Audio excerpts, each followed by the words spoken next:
মাগরিবের পরে কারোর সঙ্গে কথা না বলে এই দোয়াটি 7 বার পরে আল্লাহ তাআলার কাছে যা চাইবেন আল্লাহ আপনাকে তাই দান করবে। অভাবে আছেন, ঋণগ্রস্ত আছেন, মাথায় টেনশন, ঋণের বোঝা, বাড়িতে থাকতে পারতেছেন না, আল্লাহ সব আপনার পেরেশানি দূর করে দেবে ইনশাআল্লাহ। যদি আপনি আমলটি করতে পারেন, আমল মানুষের জীবন বদলিয়ে দেয়, আমল মানুষের জীবনকে পরিবর্তন করে দেয়। আল্লাহ তাআলা আপনার সব দোয়া কবুল করে নেবেন ইনশাআল্লাহ।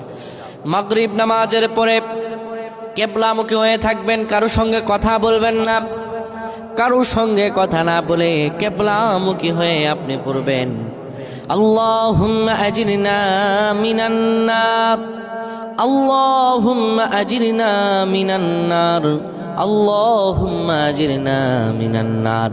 যদি এটি আপনি মাগরিব নামাজের পরে কারোর সঙ্গে কথা না বলে পড়ে 7 বার পরে দুটি হাত তুলে আল্লাহর কাছে দোয়া করেন, আল্লাহ জাহান্নামের আগুন থেকেও বাঁচাবেন এবং আল্লাহ আপনার সব দোয়াগুলো কবুল আর মঞ্জুর করে নেবেন।